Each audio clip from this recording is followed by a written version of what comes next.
नमस्कार मित्रांनो, P M किसान सन्मान निधीचा 19वा हप्ता तुमच्या खात्यामध्ये कधी जमा होणार आहे आणि त्याची तारीख नवीन अपडेट जी आलेली आहे मी ती तुमच्यासमोर या व्हिडिओमध्ये मांडणार आहे। तर मित्रांनो, पी एम किसान सन्मान निधीचा 19वा हप्ता तुमच्या खात्यामध्ये मार्चच्या अखेरीस तुम्हाला हा हप्ता तुमच्या खात्यात जमा होणार आहे आणि याची तारीख ही तुम्हाला मी या व्हिडिओमध्ये शेवटपर्यंत सांगणार आहे। तर तुम्ही या जर चॅनलवर पहिल्यांदा आला असाल तर आपला चॅनल सबस्क्राईब करा आणि बेल आयकॉनला प्रेस करा। तर मित्रांनो, 9 कोटी शेतकऱ्यांसाठी आनंदाची बातमी आलेली आहे आणि 19व्या हप्त्याचे 4000 रुपये या दिवशी शेतकऱ्यांच्या खात्यात येणार आहेत।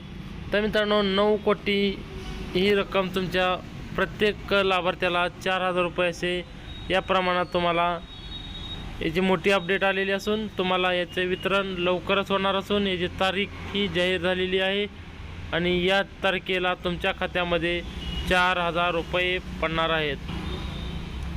लाभार्थ्यांना जर यादी पाहिजे असेल तर तुम्ही शेतकरी कृषी मित्र या यूट्यूब चॅनलवरती जाऊन तुम्हाला पी एम किसान 18वा हप्ता आणि 19व्या हप्त्यासाठी पात्र लाभार्थ्यांची यादी तुम्हाला पाहायला मिळेल आणि आतापर्यंत 18व्या हप्त्याचे वाटप झाले आहे आणि 19व्या हप्त्यात कधी लागू होणार आणि लवकरच मोदी सरकार 19व्या हप्त्याची शेतकऱ्यांच्या बँक खात्यात जमा करण्यात येणार आहे। शेतकरी 18व्या प्रतीक्षेत आहेत। काही शेतकऱ्यांना 18वा हप्ता देखील आलेला नाही आणि ज्या शेतकऱ्यांना 18वा हप्ता आलेला आहे अशा शेतकऱ्यांना 19वा हप्ता देखील तुमच्या खात्यामध्ये डायरेक्ट जमा होणार आहे आणि एक सोडून 2 हप्ते तुमच्या खात्यामध्ये जमा होणार आहेत। असे टोटल मिळून 4000 हप्ते तुम्हाला 4000 तुमच्या अकाउंटला जमा होणार आहेत। तर मित्रांनो, या दिवशी 19 हप्त्याचे वितरण होणार आहे। पी एम किसानच्या 19वा हप्ता डिसेंबर महिन्याच्या पहिल्या आठवड्यात। तर मित्रांनो, तुम्हाला मार्च, जानेवारी, फेब्रुवारी, मार्च ह्याच्या आधीच डिसेंबर महिना येणार येतो आहे। त्या डिसेंबर महिन्याच्या आत पहिल्या आठवड्यात शेतकऱ्यांच्या खात्यात हस्तांतरित केला जाऊ शकतो। मात्र सरकारकडून याबाबत कोणतीही अधिकृत घोषणा केलेली नाही। अशा स्थितीत डिसेंबरच्या पहिल्या आठवड्यात कोट्यावधी शेतकऱ्यांच्या खात्यावर पी एम किसानचे 2,000 रुपये जमा होण्याची शक्यता आहे।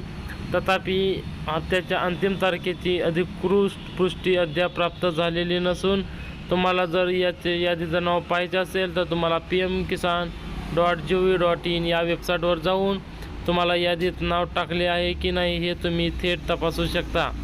तुम्ही हप्ता आणि KYCशी संबंधित अपडेट देखील तपासू शकता।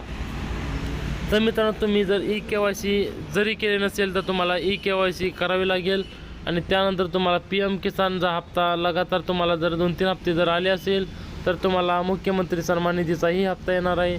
असे टोटल मिळून तुम्हाला 2